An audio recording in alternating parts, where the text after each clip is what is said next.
Hey, welcome to Film Fanatics, three film geeks discussing movies both new and old. My name is Dan. My name is Justin. And I'm Joe. This week, Matt Damon tries to return home from Mars. Dracula tries to make his grandson stay at Hotel Transylvania.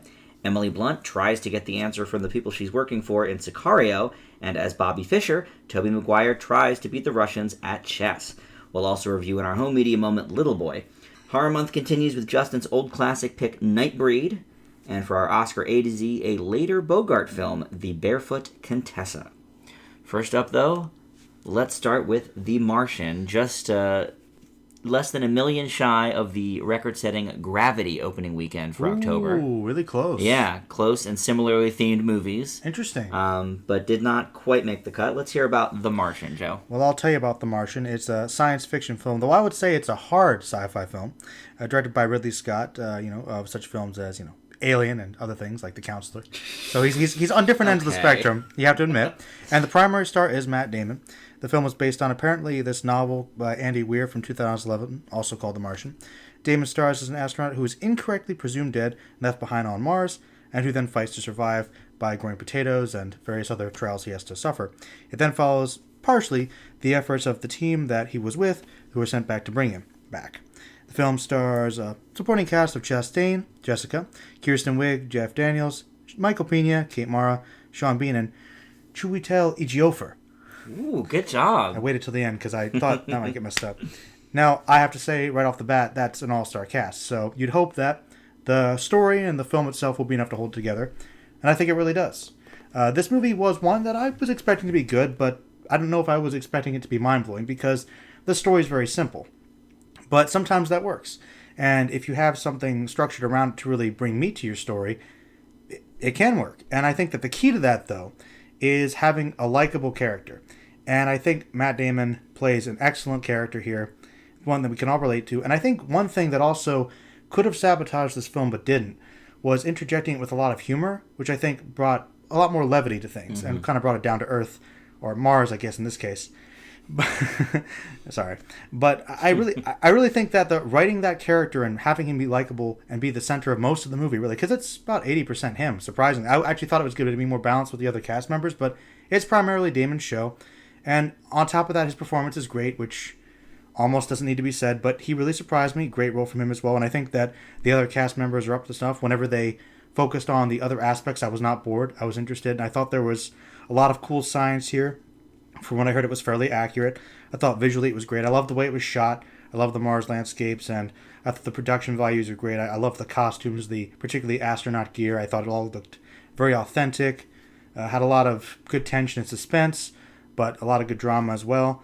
Really, the only real negative I could say about the movie is that you kind of know everything that's coming for the most part. I mean, the ultimate end is sort of predictable, and that's sort of how you kind of feel going in, but it's the ultimate feel-good movie, and it's a very well-constructed one. So, I leave it with an A. Well, I mentioned Gravity here at the top. The other movie that I think came to all of our minds when we saw the preview for this was Interstellar. Now, I really liked Interstellar the first time I saw it. Even on the show, I think Joe brought me down a little bit, but then after watching it a second time, I was like, all right. You watched it again? I did. Oh. I got the Blu-ray and I watched it again, and like a lot of Nolan movies, it just didn't really hold up as well the second time. Seems to happen a lot. Obviously, this is a different story, but, it's in a similar vein, and I think this corrects a lot of the mistakes made by that film. And you mentioned most of them, Joe. First of all, the science makes sense here. I was lost with what they were saying, but from what I understand, it's fairly accurate. Mm-hmm. And it makes it very interesting. It doesn't just present you, okay, here's A, B, C, and D that Matt Damon needs to do. Mm-hmm. He does it in these, video diary sort of things, mm-hmm. and really talking to the audience. And I think that made it very interesting. There might have been one or two scenes too many of the sciencey stuff. We get it. You grow potatoes, you do this and that. It's a 2+ hour movie. It doesn't need to maybe have that many scenes, but I was fine with it. But you hit on the main selling point of this movie, and that's Damon's charisma. He really has this character that the audience gets behind. They want to see him get back to Earth. They worry about him. And like you say, the ending is entirely predictable. But that's okay, because it's a journey movie of how are we going to do this, not do we do it. Mm-hmm. I think that really helps it. I do think that some of the people back on Earth are a little bit, Jeff Daniels specifically, is a little bit like cartoony in his like presentation as the NASA head. Evil corporate spokesman. Yeah, sort of. But he wasn't that evil. Wasn't to some extent. Yeah, to some extent. Well, kind of. I guess. And, there's certainly a little bit of suspension of disbelief here. A little bit. But I agree that I thought it was going to be a more full-on cast ensemble piece, especially with the way the trailers looked and who these people are in the cast. I mean, Chastain is barely in the movie. Really? Because everyone is barely in the movie except Matt Damon. Mm-hmm. But I'm with you, Joe. I give The Martian an A. Justin? Now, Justin is known as kind of the sort of the semi-anti-Damon man, so I'm curious to see what his position is, because it's a very heavy Damon movie, so maybe he can offer a different perspective. Well, and I'll tell you this before Justin goes, because I know he watched it in 3D. In the IMAX, I believe, right? Nope. Just regular. Okay, sorry. Everest was the IMAX. Yes. Should make that note, too. I'm guessing you're saying you watched it in 2D? Did you watch it in 2D or 3D? 2D. Okay. I watched it in 2D because that was the time that worked out for me. Same here. However, I really wanted to see it in 3D. So what I did was, because it was shot in 3D, of course, I'm sure Justin's going to speak to that. Uh-huh. So the next time I worked, I just went in there for about 10 minutes and just, at the beginning of the movie as well, and just kind of soaked it all in. The 3D is, I want to see it again in 3D is what I'm saying. It was fantastic. Nice. It was amazing. So, Justin, let's hear about your experience with The Martian. Well, it only took about 3 years. Perhaps I'm giving Prometheus a little too much credit, but I'll leave that to you listeners. But we finally got another great Ridley Scott movie. Thank goodness. I agree. Because I was saying he was done. Yeah. Once Exodus came out. We were talking about, oh, God, Exodus. Those were dark and frightening times. Mm-hmm. And, we're starting to see a resurgence of space movies. We had Interstellar, we've had Gravity. But what I think sets The Martian apart is its own clever brand of humor peppered throughout the intensity to give audiences almost a false sense of security of the kind of grim situation. And it works to build the suspense. I'm not going to deny the validity of your statement. There really isn't much doubt that Damon's going to survive.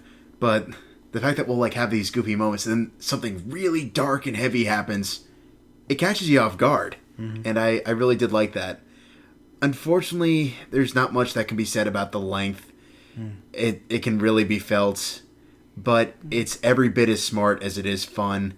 The supporting cast is good in spurts. Daniels definitely has some problems, but for being a huge step up from Exodus and being a really great, solid piece of hard science fiction, it's really one of the better films of this year. I leave with an A as well. Honestly, if it wasn't for the excessive amount of humor in the movie, I would say this is like a great translation of an Asimov story.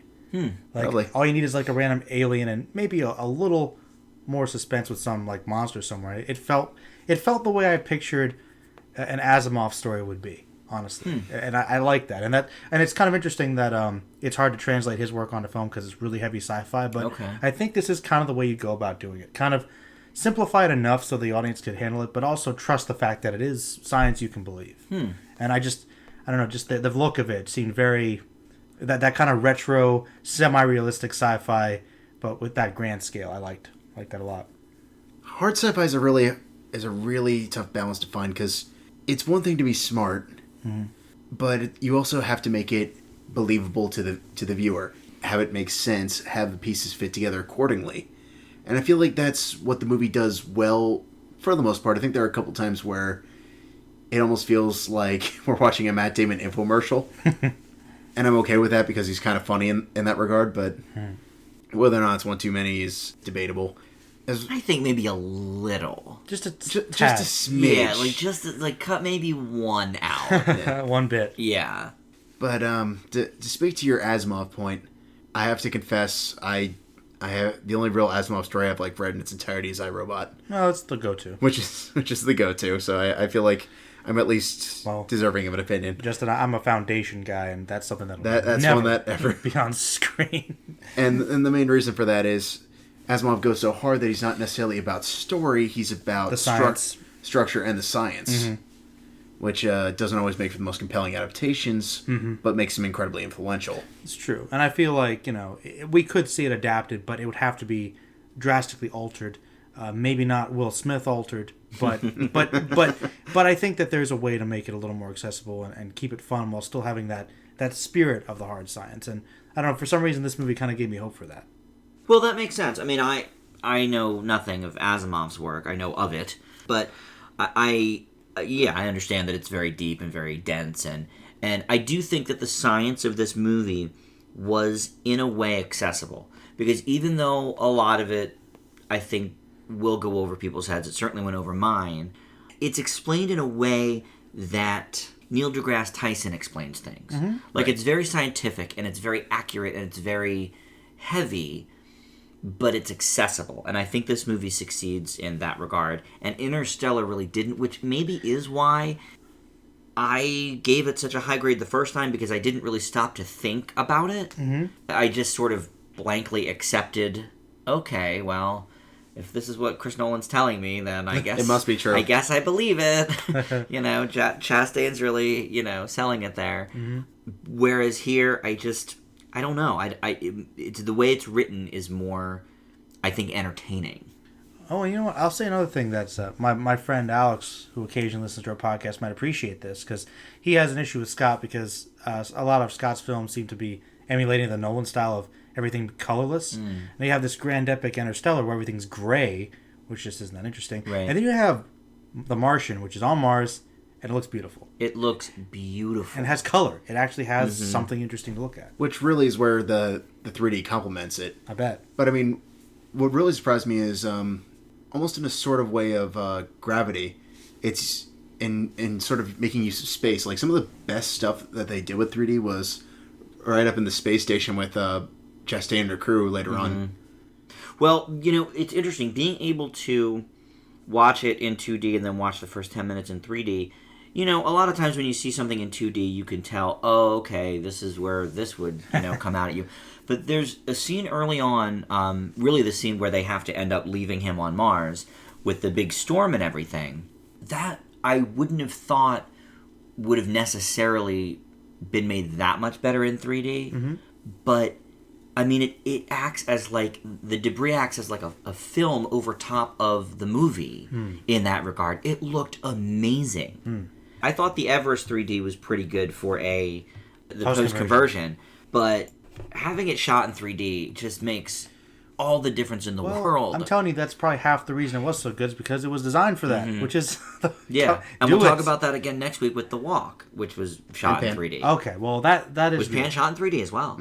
Oh, well, so we have 2 movies next week that are shot in 3D. How about that, people? So, it's been a long time. All right, well, up next, another movie. This was shot in 3D as well, but Justin and I went the 2D route on Hotel Transylvania 2.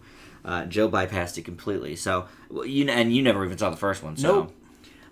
No love lost there. So let's talk about Hotel Transylvania 2. Now, over the course of the first few minutes of this movie, Dennis, the son of human Jonathan and vampire Mavis, voiced by Andy Samberg and Selena Gomez, goes from being a baby to a 5-year-old, and his vampire fangs have yet to come in, worrying his grandfather, Count Dracula, voiced by Adam Sandler, that little Dennis may be much more human than vampire. In an attempt to keep his daughter and grandson in Transylvania instead of moving to California, which Mavis wants to do, he and his monster pals, voiced by Kevin James, Steve Buscemi, and David Spade, among others, take Dennis on a night of monster debauchery to try and force his fangs to come and prove he belongs in Transylvania.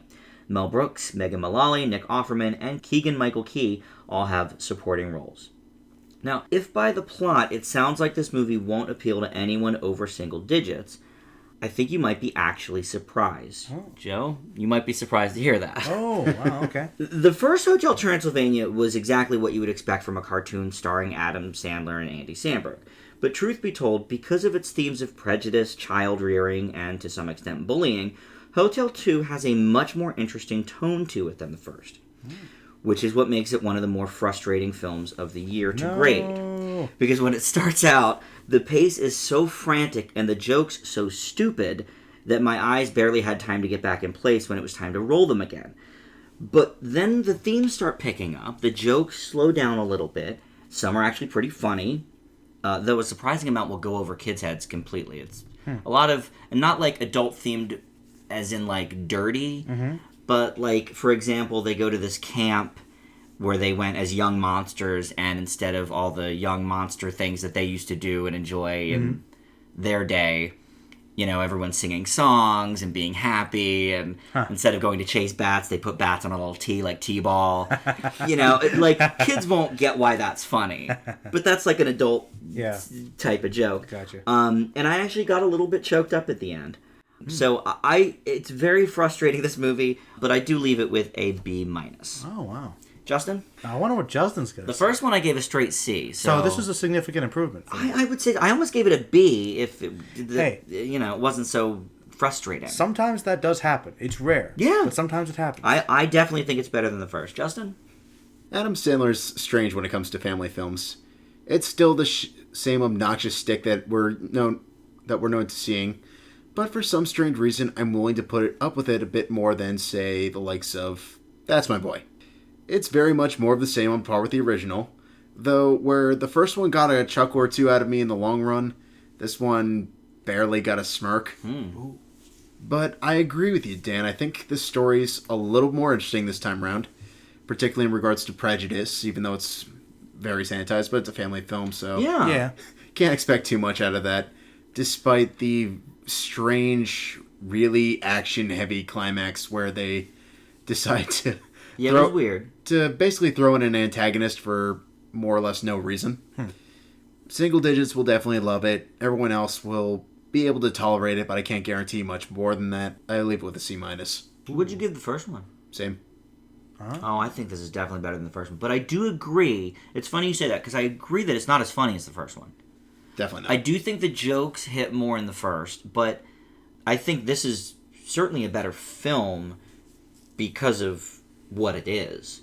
I don't think it has to be super, super funny. Kids will enjoy it anyway because it's animated monsters and It's you true. know, cute characters and stuff. But I think this one can be more appreciated by their parents or maybe teenagers that like Adam Sandler that want to go see it because of the themes that are implored here. Here's another big thing. I apologize to Joe in advance for this one because I'm going to butcher a beloved animator of our time. Uh-oh. And that would be the director of the film, Gennady Tarkovsky, I think is his name. Of this movie? Yeah. Okay. Apologizing to me? This gentleman who directed the film, and ironically the original as well, he made such great cartoons when we grew up. Samurai Jack, Powerpuff Girls. He managed to be funny, but he had these really interesting action-packed storylines that brought it all to life. Yeah, he is really good. The fact that we're getting just blah stuff from him now is kind of heartbreaking, to be honest with you. All right, let me ask you this, though. You said he directed these two movies? Correct, yes. Right. Well, like we talked about in Pixels, a great idea can go down the tubes with Sandler involved. I think Sandler's probably a really nice guy. He obviously has a lot of loyalty for his friends that he keeps putting in his movies. But look, the guy isn't a great writer. It's like Kevin James. I'm sure Kevin James is very nice, too. But the Blart movies aren't great pieces of screenwriting. Did Sandler write this? I don't know the answer to that. Now, I know he him was and his- producer. I know him and his partner wrote Pixels. I didn't actually look up who wrote this. Because I could see it. It feels like his brand of humor. It's definitely his type of humor. Yeah, do you want to look that up, Justin? Well, typically, if their producer has a lot of influence, you'll feel it. Sure. And the lead actor. Obviously, he'll bleed that into it no matter what. Well, I'm curious, actually, of all the sidekicks as buddies, who do you think the funniest is? I would say Buscemi as the werewolf is probably the best written. Okay. I'd agree. Because he's the I mean, like, Invisible Man had sort of a running gag that I think parents will also appreciate the kids might not get, where he had an invisible girlfriend from Canada. I mean, it was a cute thing. They only went back to it maybe 2 or 3 times, but it was cute. That is funny. Kevin James's Frankenstein is pretty one note. Yeah, that means so Spade to an extent. Yeah, other than that one kind of bit. Is Spade the Invisible Man? Spade's the Invisible Man. And then Keegan-Michael Key took over for CeeLo as the Mummy, which I didn't even realize. The voice acting was pretty similar. Yeah, he does a pretty spot-on impersonation. I had no idea it wasn't CeeLo. But he's not really in it that much. So I would say Buscemi as the werewolf is my favorite. How's Blobby? Oh, yeah, I guess if you're going to count Blobby. I want to count Blobby. Blobby's pretty classic. Blobby seemed pretty good. Yeah, he wants to go on the trip, and they have to put him on the Segway because he can't fit in the stagecoach. But he still comes, though. He still comes because Dracula's a nice person. Which is the bottom line. A very unique portrayal of that character, not too often seen. It is, but Mel Brooks plays his father, and he does not care for the humans. Makes sense. Right. And so he's the more classic Dracula, that we know. He doesn't even like that Adam Sandler's character lets humans into the hotel. Oh, wow. So. Okay. I'll be honest, I was surprised they gave him as much as they did, because he's shown up here and there over the years. I mean, he was in Mr. Peabody for a bit, but he usually only gets like a straight line or two. Mm-hmm. I mean, look, Mel Brooks likes to work. Whether it's something on Broadway or writing a book or whatever, the guy's always doing something. He's always on the move. I wouldn't be surprised if he's met Sandler at some comedy award something or other, and they've stricken a friendship. I mean, obviously, Adam Sandler's Jewish with the whole Hanukkah song thing. Yep. They've got that going. So why not? So, yeah, I mean, I could see them I could see him wanting to work with them. You guys are right, though. People do like Sandler. They really do. By all accounts, he's a really nice guy, and I'm fine with that. He just needs to write better scripts. Here. Did he write Hotel, or who wrote it? Yes, he did write it. Sandler wrote it. It was a co-write, but yes. All right, so that's what I'm saying. I don't care if the director did Powerpuff Girls or whatever else. That's fine, but you can't save a bad script. Yeah, I mean, if it's a bad script, it's a bad script. You can only do so much. So I'll give whatever that guy's name is a pass for that. Yeah, I would too. The directing's all right. Like, I didn't really have any major issues with that. Well, just tell him to do the Samurai Jack movie, and we'll be good. If only, Joe. If only. Talk about things that'll never happen. All right, well, let's switch gears here to Sicario. Justin, let's hear about that. This one might be a talker, I think. I left the theater thinking the exact same thing. After a grisly discovery during a raid, idealistic FBI agent Kate Macer, played by Emily Blunt, is recruited on a mission to eradicate a drug cartel network. However, the further she gets involved, the more she starts to see corruption forming on both sides, with no one to be trusted. Especially the mysterious Alejandro, played by Benicio del Toro. Well, if I had to make my top 5 most frustrating critic decisions I've had to make in 2015, Sicario would probably be mid to top tier. If it wasn't for the talents of the cast, the director, Denis Villeneuve, who did Film Fanatics' fave, Prisoners. Yep. And of course the very surrealistic Enemy, this probably would have and likely should have been a C-range movie. But while it keeps out of that range, I can't really call it deserving of all the praise and accolades it's been getting all over the place. Blunt's great, as per usual. Del Toro to some extent as well. And while the story's about her, it's really interesting. But that's just it. In her own movie, she basically becomes benched in the third act to give perspective to the antagonist's motivation, leading to easily one of the most disturbingly cynical conclusions seen all year. I confess I want to give this one another watch, but from the man who made both Prisoners and Enemy, I don't think it's a stretch to say I honestly expected more. It's a good movie. I don't think it's a great one. I leave Sicario with a B. Joe, let's hear from you. Yeah, I'll say, talk about a movie that you have really mixed feelings about and it's hard to pin down. I give it this. I think if the goal was to paint a really dark and cynical view of the world by showing us Juarez and the experiences these characters go through in fighting the war on drugs, the movie succeeded very well. And I mean, one of the big things for me is if a movie can pull me in with an atmosphere, even if it is a really dark, disturbing one, and pull it off well, it does that. I mean, the movie does create that for sure. And it's unsettling. And the performances are great, and you really are interested in this story. But the problem is that sometimes I think it gets a little too full of itself and borders on pretentious, which causes some of these scenes to kind of drag on and on. Doesn't mean you're not interested, but you do find yourself kind of waiting, like, is this going to be worth it? And then you get to the end of the movie and you're like, I'm not entirely sure, because even though it did succeed in certainly making me feel something, I'm not entirely sure what it was trying to say. And if what was trying to say was that this whole scenario and this story is cynical, and the character either doesn't really move forward in her plot, or she ends up kind of a step backwards, that's not exactly the typical way good narratives are done. So in that sense, it was very confused, but I do agree with what Justin said. So much of this movie was still incredibly well made that you could see potential for like an A+ movie here. Like, I was thinking in my mind, like, there are moments where I'm like, that's just powerful. Even just the sweeping landscapes and the dark soundtrack and some of the visuals and some of the dialogue, it's really good, but it's just too meshed and stretched out, and I think it's a little unsure of itself, and honestly, that makes it a bigger conflict. So I'm actually with Justin. I leave it with a B, but mostly because it's really hard to pin down. Okay. Well, this one I had to sit with for a little bit. You guys see, I think, more of, or have seen in your lives, now I see all of them, but these more darker stories, than I am used to, that's for sure. But this is one of the most unsettling movies I've ever seen in my life. Yep. But unlike other unsettling movies, though, like, say, Blood Diamond, 12 Years a Slave, where I would probably be fine never watching them again, though I graded them quite highly, the characters and the twists of Sicario almost demand a rewatch to get a complete understanding of what's actually happening in this movie and with these characters. I'd agree.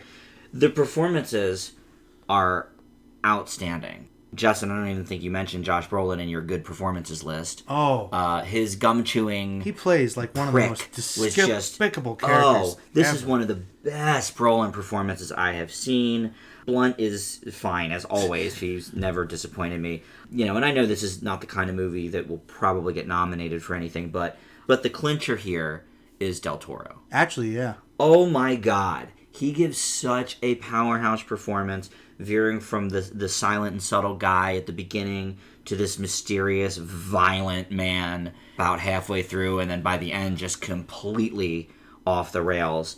Oftentimes veering from one to the other in the same scene as well. I loved this movie. Like I say, maybe you guys have seen a lot more of these than I have to make me not see the whole thing. I mean, I don't think it's a bad thing that it's so cynical and sort of open-ended towards the end, and maybe it is a step backwards for her character, but I actually kind of appreciated that because it was something a little bit different, something that I had probably never seen. Blood Diamond's the only other one I can think of that was sort of along the same lines. Like, the ending of that is so devastating. But I'm a bit higher than you guys. I leave Sicario with an A. Oh, wow. I loved it. No, I mean, the cynical part doesn't bother me. Mine either.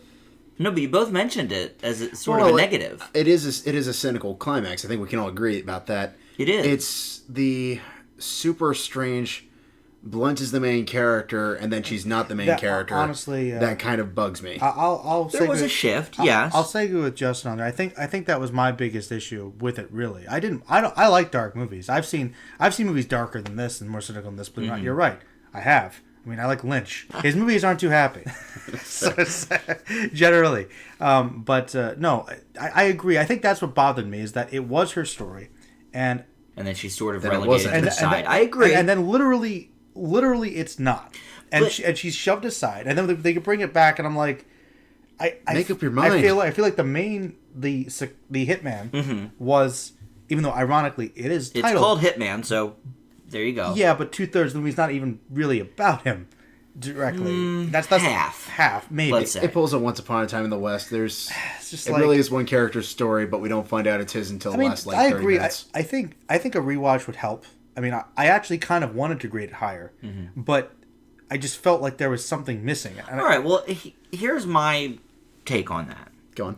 First of all, how dare you not even mention Mr. Andrews, Victor Garber, Yes. as Emily Blunt's Yes, boss. Titanic. That's was That's great. number fair. one. All right, go on. But He was good.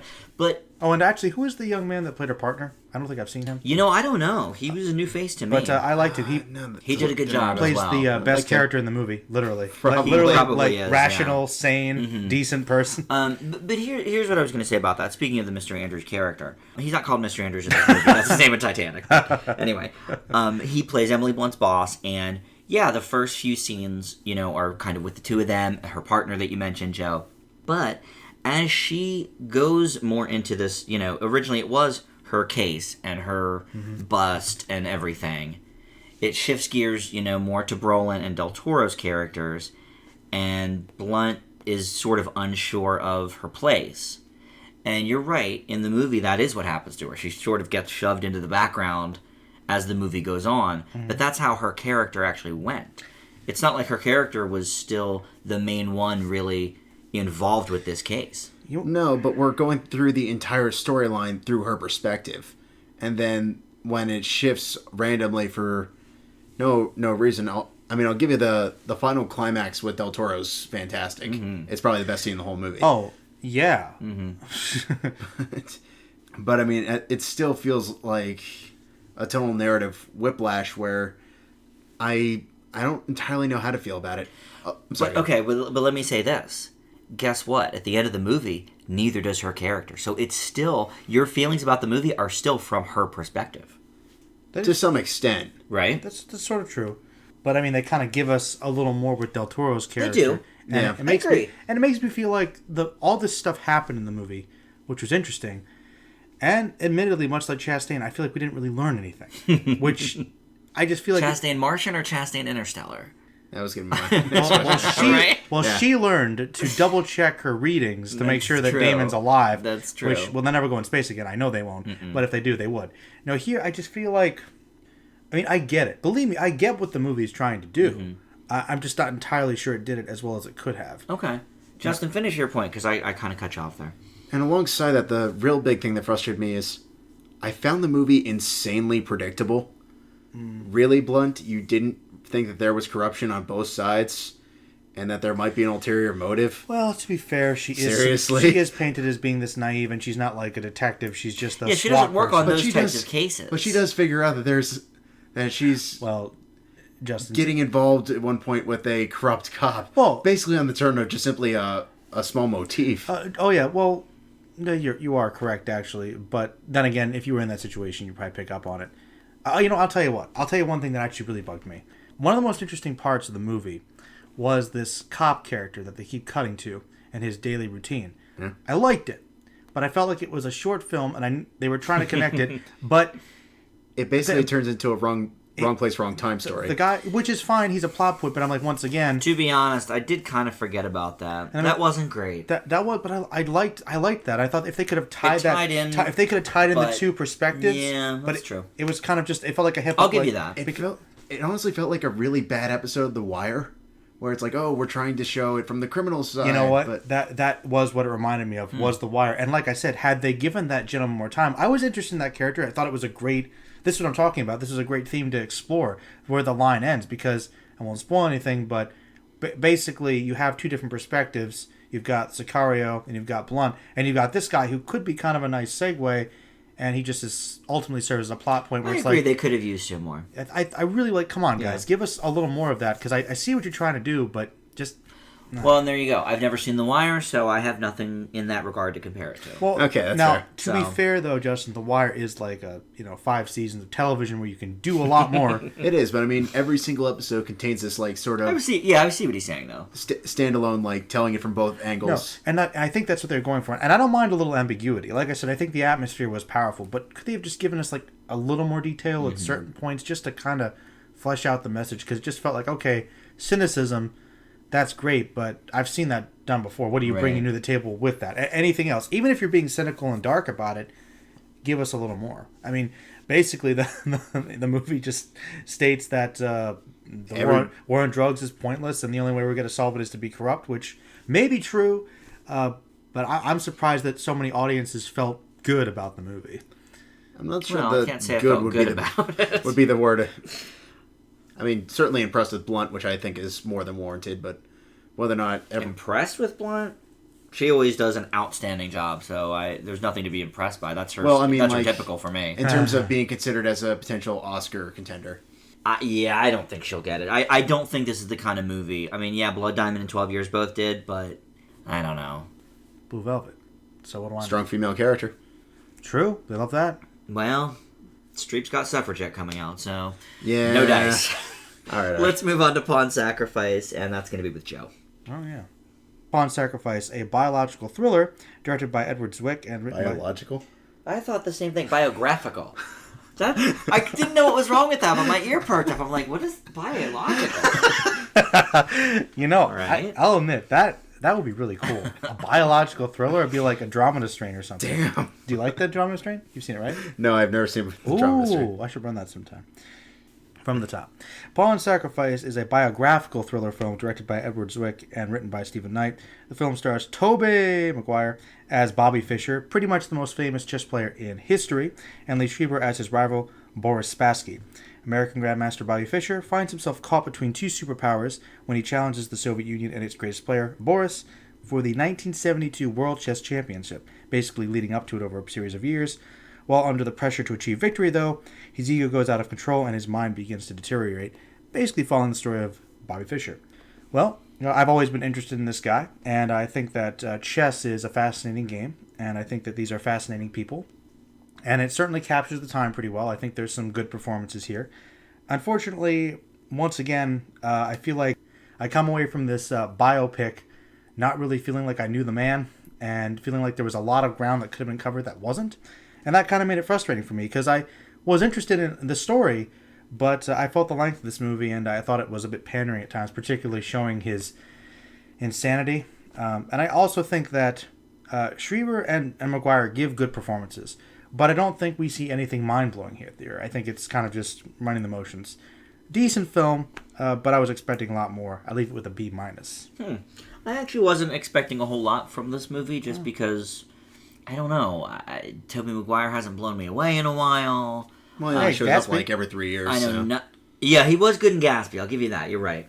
But this actually was a lot better than I thought it was going to be. Okay. Just because I didn't have a whole lot of expectation going in. Okay. I mean, I don't really care about chess. I don't know much about Bobby Fischer other than that he was, the champion. And people search for him. The people I knew they were searching for him at one point. But I think this is a great performance from Maguire. Okay. About this man slowly descending into his paranoia and madness. I do think that the direction of that aspect does go into a little bit of hammy territory sometimes. It goes a little bit over the top. But I think Maguire's performance actually reins it in a little bit more than the script lets him sometimes. Joe does not seem to agree with that statement, but I don't know. I thought he was. I like the performance. I thought he was kind of struggling with it a bit, but I thought, like I said, it was kind of underdeveloped. So it's not I entirely. agree. I don't think the script was very strong in those elements. I do think Schreiber, once again, great job from him as typical. I think he's quite underappreciated. He's underrated. But I actually wasn't ever bored with it. I did find it entertaining. I do see what you're saying, though. I think there's a lot more we could have uncovered. But at the same time, this guy kind of fell off the map at a young age, and we don't really know that much about him. So, other than the chess playing and the sort of mental health issues, I'm not sure. Well, we saw his mom a little bit in the beginning. That's a good point. But if you're going to do a biopic about somebody this big, I think we can give it a little bit more. He was still around in the country for decades. This is true. He was, and I sort of thought of that, but I don't know. I think the epilogue sort of told us what we needed to know. I thought this was a more interesting story than what the epilogue was implying would have been. Personally, the epilogue bothered me a lot. Did it? It really did. I thought oh wow, we just kind of have that pegged on there, and yeah, I just thought it left a lot hanging. Like, there's a huge part here, Okay. It wouldn't have been so bad if it hadn't gone on as long as it did. Because it was I thought it just something about that felt like it was trying to hammer in this big point to me, and once again a big message about this man. I'm like, I don't feel like I knew him that well. I mean, I agree. We didn't get a huge message about him. If we're gonna get, the big coolest thing about Bobby Fischer, there are two things: his genius and that he was mysterious. And I thought it came off as being just kind of obnoxious.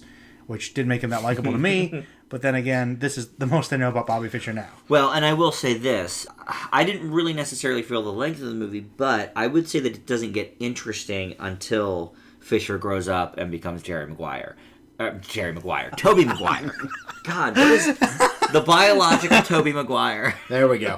What is going on with this review? But I think even more so once he's Maguire, when he meets the Russians, then it becomes really interesting. I agree. But I think when he's a little kid, he is very obnoxious. But maybe that's how he was. Maybe that's how he was raised. I don't know. He's a genius. He's got his issues. It's true. I don't know. But I leave Pawn Sacrifice with a B+. Okay. Justin?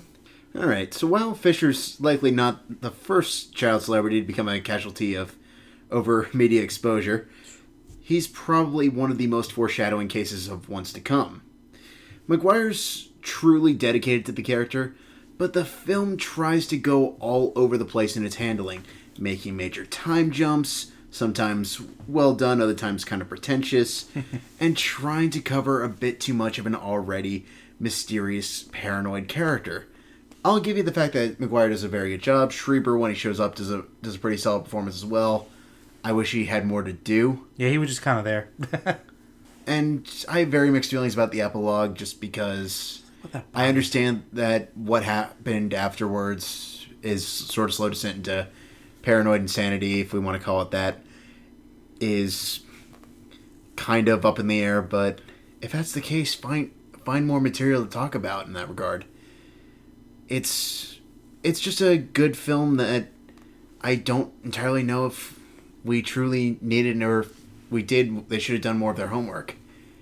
There's some clever moments, and the performances definitely sell it.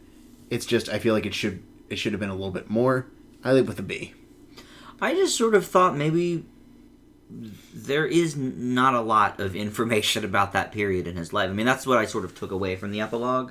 I know that really bothered you, Joe. Well, that's what I'm saying. Then focus more on the stuff we do know, or don't make the movie. Because Bobby Fischer's one of those people that it's difficult to talk about him because you don't know much about him. So focus on the mystery. Like if this movie had been about maybe a group of journalists trying to look at him and observe it from beyond, that would be really cool. That'd be really awesome. That would have been interesting. Like trying to find out more about him and learn more about him and maybe have glimpses of him. Kind of like Howard Hughes. Howard Hughes was like that. You know, the Aviator, mysterious man. Don't know much about him. Funny, I actually thought about the Aviator. There's a lot of comparisons. Let's focus on the legend if we're going to do it, make it bigger than life, than try to make it this grounded story about a man when he had to say the legend. We didn't know.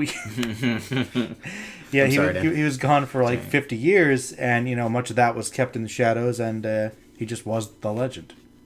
I mean, in truth, it's hard to tell the story of Bobby Fischer without focusing very heavily on his rivalry with Boris Spassky, but I also don't feel like that has to be the forefront, because there's a lot of time devoted to Bobby Fischer the person, which is... I like that. Which is interesting. I mean, I feel like this stuff as a child was purposefully obnoxious just because they wanted to... Oh, I think so too. ...foreshadow his... Yeah.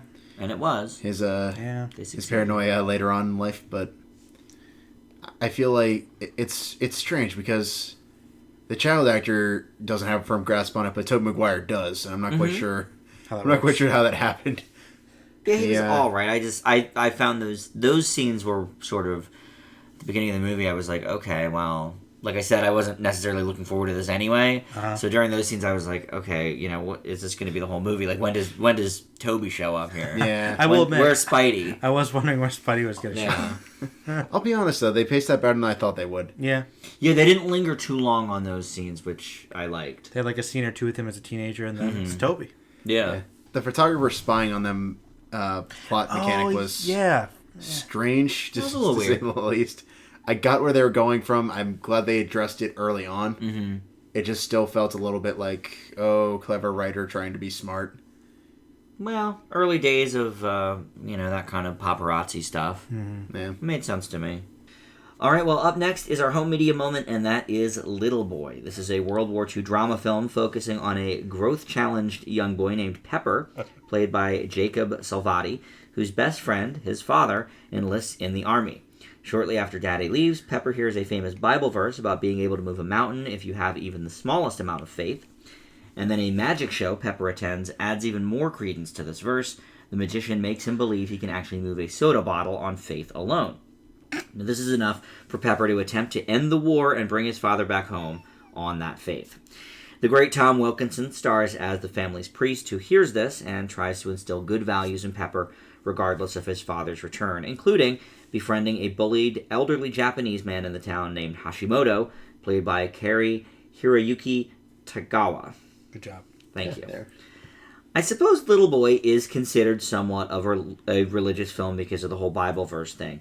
But the religious aspect of it isn't really much more than what Captive gave us a couple weeks ago. More really, it's about the most common themes we always see during movies about this era. Racism, death, the war itself. It's certainly dealt with in a watered-down way, and Salvati is easily one of the worst child actors to headline a film in a very long time. Yikes. But I have to say, the movie on the whole isn't, like, horrible. It's just incredibly safe, corny at times, with a very annoying lead kid. I thought the other actors did a good job. The Japanese gentleman, playing Hashimoto was good. Kevin James has a brief appearance. Yeah. He was fine in it. Who's the actor that played his father? Michael Rappaport. I've always liked that guy. Yeah, we love him. He's underrated. Nice guy. He is underrated. He always, does well. And the mom, we just saw last week in Everest, doing the secretary bit down at the home base for Everest. Yeah. Pops up a lot. We've seen her a lot. So, I mean, other than the kid, the other actors are fine. I didn't think it was, it wasn't god-awful. I wasn't bored with it. I just thought it was a little hokey and kind of safe. And I leave Little Boy with a C-. Justin?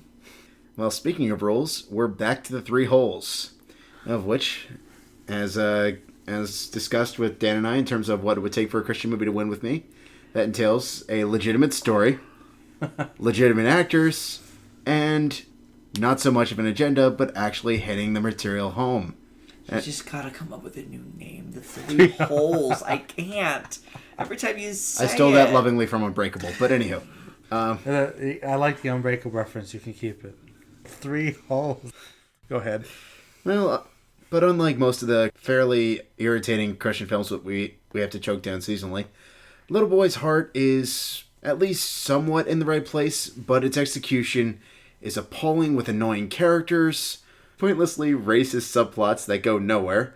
The "it's World War II, everyone was intolerant, borderline racist" excuse only stretches so far, and some of the dumbest plot twists all year round.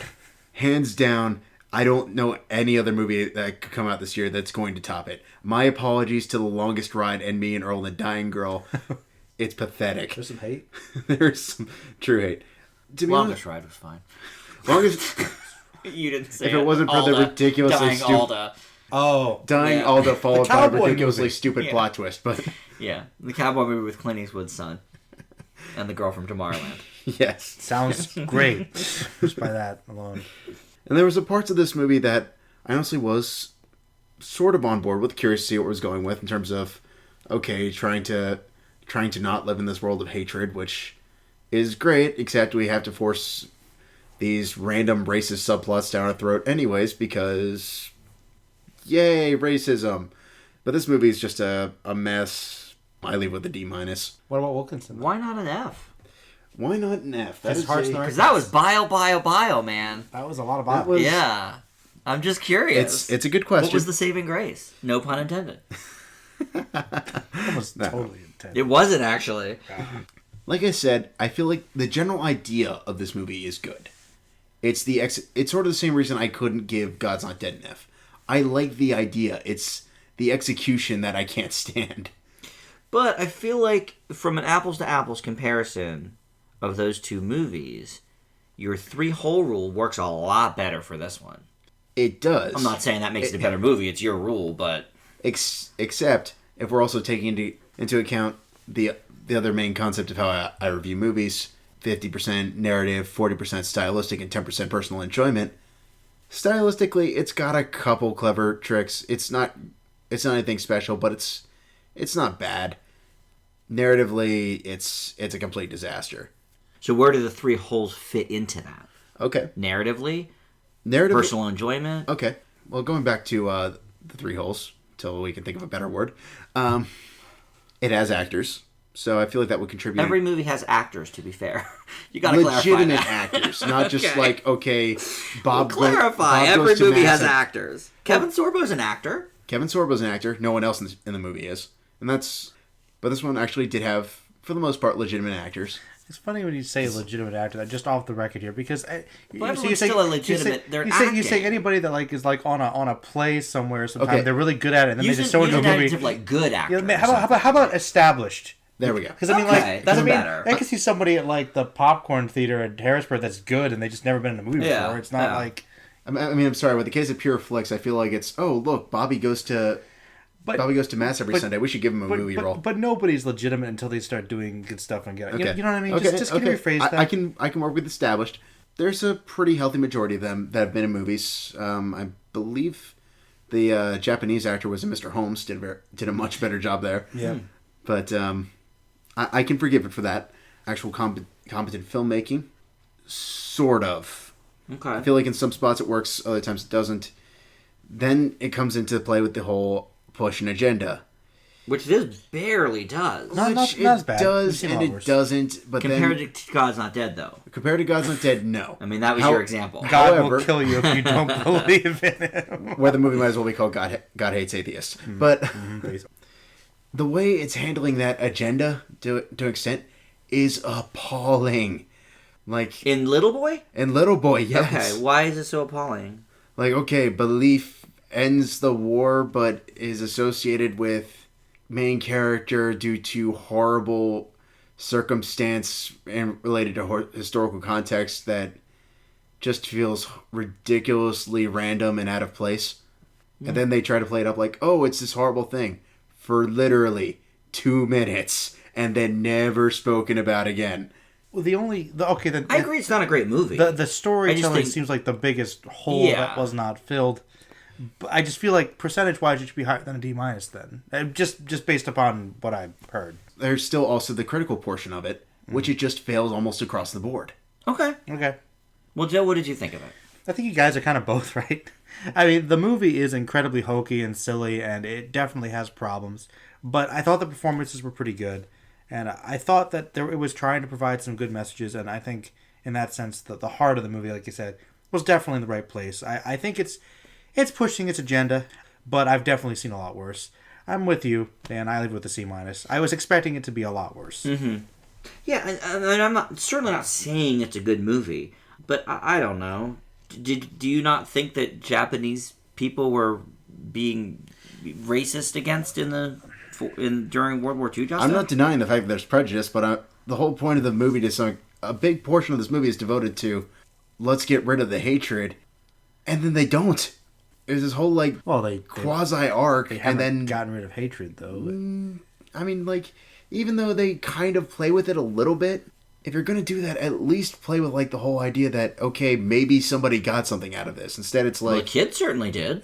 did he? I mean, He learned a lot. Yes, he learned a lot. he did learn a lot, and then he Okay. did nothing with it, He's a He's still just a kid at the end of the movie. which completely negates the main point. Like, oh, it doesn't matter if you're big or small, you can make a big difference. Which well, he can make a that's difference. great, but it completely contradicts the point that you're trying to hit home.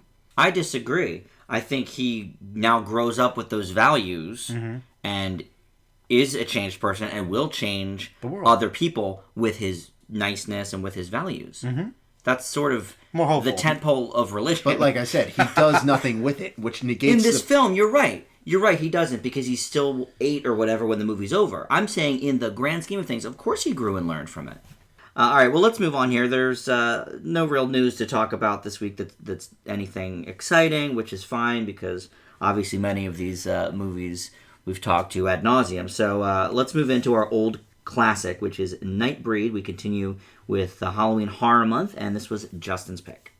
Nightbreed is a 1990 horror film directed by renowned horror author Clive Barker, adapting his own work. In the far reaches of the world lies a secret civilization known as Midian, inhabited by strange and twisted characters known as Nightbreed, who haunt the nightmares of Boone, played by Craig Schiffer, who believes they are an impetus for possibly having psychotic tendencies as suggested by his therapist, played by renowned film director David Cronenberg. Though as Boone gets drawn further and further into finding Midian, Boone discovers he's part of a prophecy deeply rooted in the Nightbreed culture and chooses to protect them from the very world he used to be a part of. Although fandom isn't the be-all end-all of whether or not a movie's a success, case in point Dredd, it can make a huge difference in the long run, which is part of the reason I wanted to run this. When this came out in 1990, the theatrical run was, to put it nicely, dismal. It was originally supposed to be the first installment of a trilogy, with the theatrical cut actually ending on a really good cliffhanger.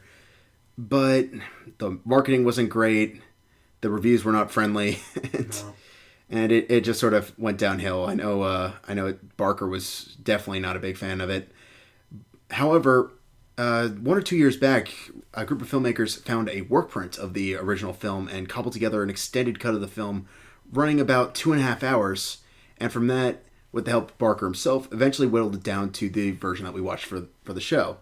And while I view both versions as separate entities, both with their strengths and weaknesses, I think the 2-hour runtime is a little bit much in this one. What I do like about it is there's a lot more focus on the actual culture, which I think is by far the biggest selling point of Nightbreed. I think it's awesome that they bring up this whole, like, what if the monster under your bed actually was a part of this whole complicated world that you knew nothing about, and it's not necessarily that we fear them, but rather we fear them because we're envious of them. And I thought that was a really interesting mechanic. Some of the effects are awesome, and even though it's not always a horror film, I always found myself curious about this world and where it could be heading next. I honestly hope somebody tries a reboot at some point in time. But I mean, for this cut, as well as the theatrical one, I leave them with basically the same grade, which is a B+. All right, Joe, let's hear from you. Well, I'm actually glad that Justin ran this one. This is one that's not talked about enough, but it's a great cult classic horror film. I am glad that they did release that cut. I didn't know about that until fairly recently. I actually discovered it. I guess it was a couple years ago they released it, right? And I actually really enjoyed this one. I think the thing that stands out the most to me, though, I just love this world that he's created. I love the effects. I love the monsters. I just love the way they look here. I don't think that this is the best I've seen of Barker. I still think that is in regards to his Hellraiser films. Probably. But this is still a good taste of that, and I wish that it had gotten more of a following originally, but it is an example of how a fandom can keep something alive. I liked the mystery originally with the story kind of being in his dreams first, and then it kind of dives further into reality. And the interest of these characters, I do think that you can tell, though, that there was some narrative issues in the editing in both versions. It's probably accurate. I do think that 2 hours is a bit long for this film. I honestly think you probably could have chopped a good 15-20 minutes off. It would have been fine. But still an interesting story, really cool effects, very original idea. I think that Monsters, Inc. actually borrowed from it a little bit, too. Yeah, I can see that, actually. In a very different way, obviously. Mm. But no, enjoyable film for the most part. I think it's definitely an underrated classic. Glad you brought it. I'm with you. I leave it with a B+. Okay. Well, I think you guys are at a little bit of an advantage because you've seen both of the versions. Mm-hmm. This is the only one I have to go off, so my grade obviously only reflects the director's cut. Mm-hmm. That's what we watched, but I agree that narratively it's a little bit confusing because of that.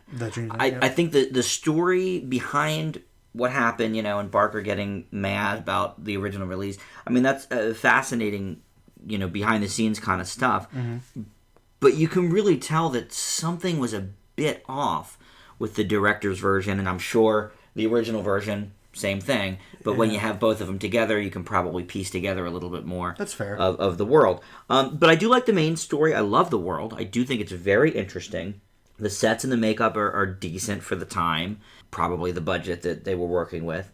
But I do think it maybe sometimes attempts to do too many things, and maybe that does have to do with the director's version or the over long runtime.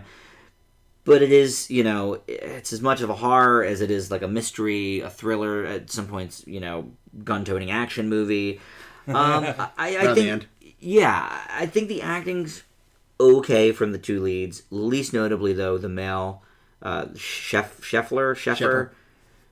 He was not doing it for me. Cronenberg, though, awesome. Was really good. Now, I don't think I've ever seen any of the work he's directed. I know he did The Fly, he did many other things. You never seen much of Cronenberg? I don't know. I don't think so. I don't think I even heard of him until I met you. I mean, I knew what The Fly was. It blows my But mind. that's not in my wheelhouse at all. You didn't see Cosmopolis? Spider? No, you gave it an F and told me never to watch it. I gave it a D, but well, whatever. that's okay. Right. Dangerous Mind? No. Dangerous Minds with Michelle Pfeiffer? No, Cronenberg didn't do that. Might have been Dangerous Game. Videodrome? No.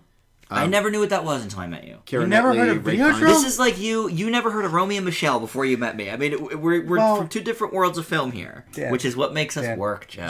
Justin, help. That's right, but for Justin, in the best way you can. Oh wait, I know what you've seen. What have I seen? But in terms of annals, Well, this year, Maps to the Stars.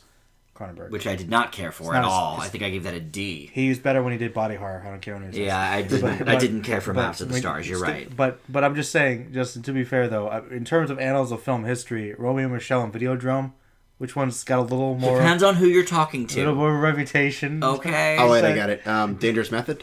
Did you just watch it? No. Is that the one about the? I never heard of that. Sigmund Freud. Sigmund Freud. Yeah, I never watched it. Oh, yeah. That was actually his History of Violence. Nope. Never. Oh, Eastern Promises. Eastern Promise. Never saw it. I know what these movies are. I just never saw them. Wow, you avoided Cronenberg your whole life. Not intentionally. You never saw. You like Goldblum, right? Jeff Goldblum, yeah. The Fly. I understand. Him and Gina Davis are on The Fly. I know. Next 6 months straight Cronenberg. You got to get you on the. That's fine. That's fine. I'll start with those extends and. The point is, Oh man. I know not of his directing, Okay. but I appreciated his acting in this. I thought he did a good job. That's hilarious. I'm glad that my, No. not knowing what Videodrome is amuses you. It does. But No. I mean, okay. before I met you, I've never heard of Videodrome. well, that's cool. That.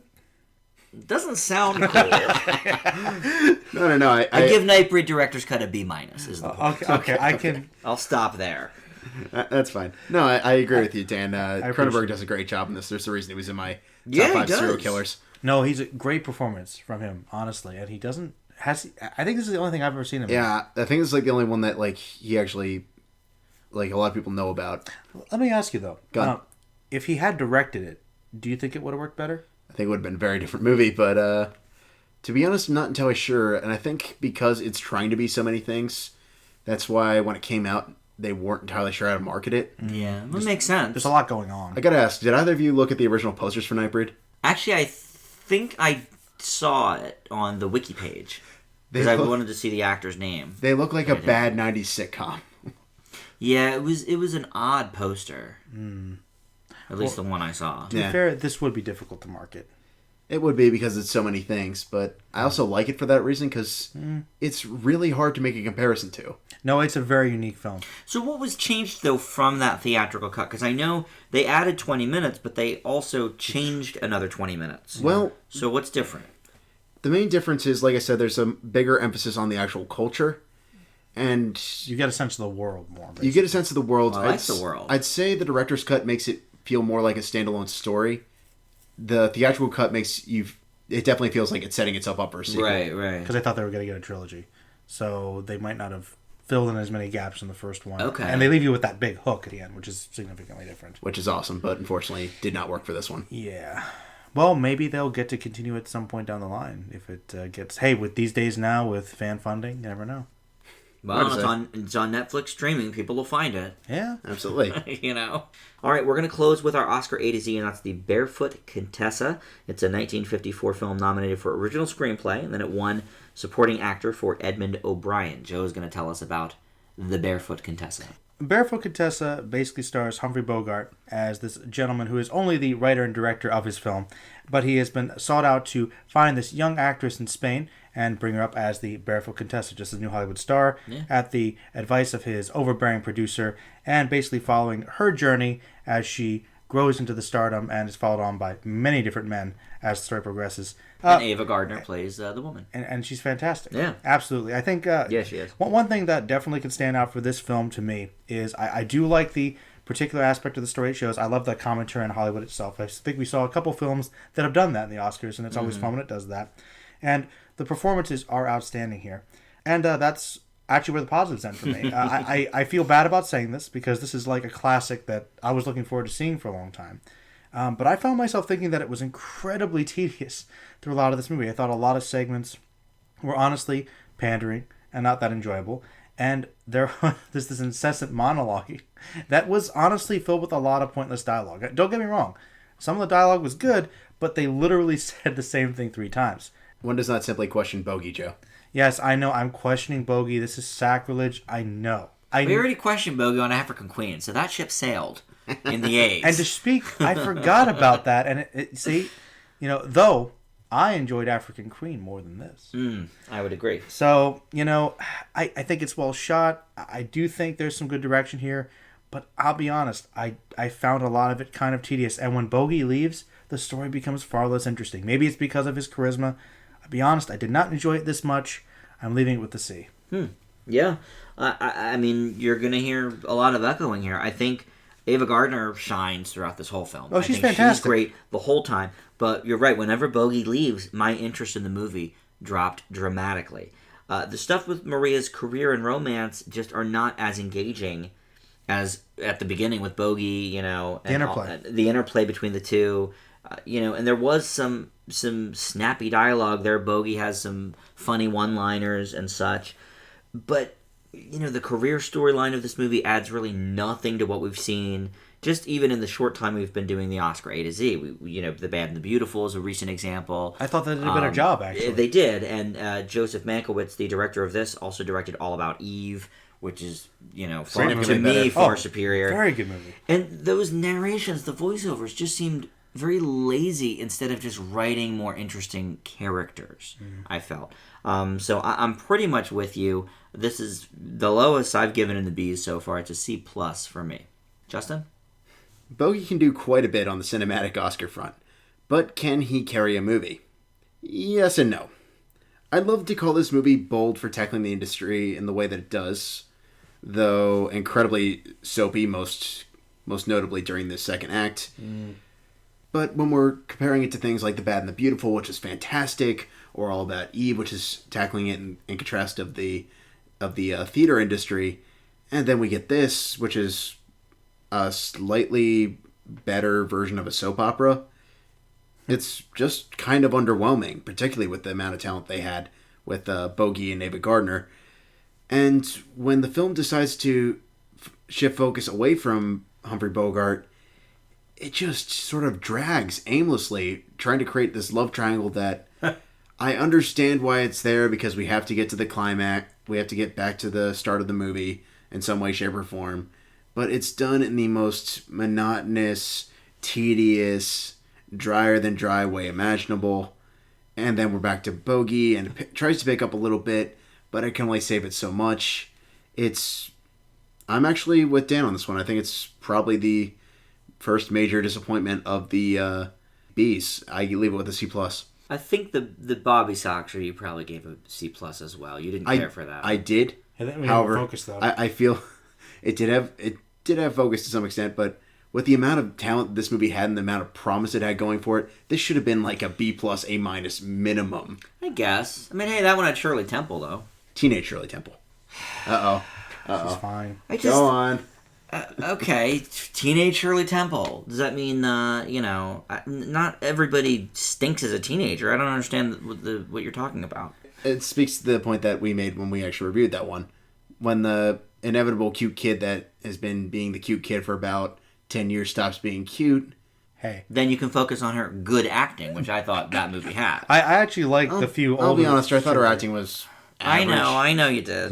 I liked all Shirley Temple movies. I mean, yes. The few I've seen 3 or 4, so... yeah, the few I've seen. When I was a little kid, they were on all the time. So That's true. Fair. Mom, big fan. In fact, today, she was like, found the Shirley Temple collection. I love those movies, so... Believe me. Well, there you go. I've seen a lot of Shirley Temple movies. Yeah, I thought she was fine. Yeah. I mean, I agree this one had a lot of star power, but I don't know. I feel like... The story's pretty meh. Well, just star power alone doesn't make a movie. Have True. you met Gary Marshall in any of, New Year's Eve and Valentine's Day? I mean, these are two greats, you're right, but a subpar script and... I argue with that. You know what happened? It definitely should not. It really shouldn't have been. An hour and 8 minutes would have been cut out a whole hour. Not the entire subplot. Yeah, I mean, honestly, anytime Bogey is not in the scene, it drags. I'm sorry. He's one of the greats for a reason. Particularly when we have this super long side story where the second love interest goes and sees her entire private life before she became this high and mighty actress. God, that was not very entertaining. Unnecessary. It's not only is it unnecessary, it's far and away the worst scene in the entire movie. It was pretty bad. It goes on for at least 15, 20 minutes. You know what, though? Maybe Bogey was being paid by the minute. They had to get him out. Well, I mean, at that point, Stop Me at Any Time, he probably was fairly reputable, so I mean... Well, yeah, but... Fairly reputable. It was 1954. He had made literally all of his great movies by then. Which probably meant getting him cost a fortune. He only died 3 years later. I mean, yeah, he...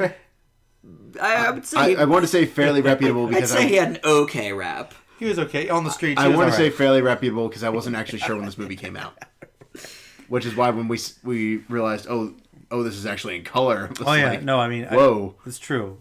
Yeah, you don't see a lot of color Bogey. No, that's true. It's very true. But yes, I'm sure he was very expensive at the time, but still. So whether or not they purposely benched him, I don't know. But that's just my theory. I don't know if that's true or not. But I mean, the dual narrative idea is cool. I like it. It's just I wish it wasn't a flat out soap opera. And it didn't work for this movie. That's for sure. Most certainly not. Yeah. All right, well, that is going to wrap it up for the show this week. Unfortunately, ending on a down note. We had so many good new releases this week, too. Maybe that will continue with The Walk and Pan. Maybe not so much. We'll see. We learned from last week Joe wasn't looking forward to The Walk. Yep, not good. But anyway, you've been posting these Star Trek reviews on the Merlin channel, amongst many, many other great things. Yep. As you always do. And then we just hit 100 subscribers here, so thank you for that. If you have not subscribed yet, and you're an avid listener, go ahead and do that. We'd love to have you aboard. And you can join us on the Facebook group, Film Fanatics with an exclamation point, and the Twitter at Film Fanatics Pod. Thanks so much for listening, and we'll see you back here next week. Bye.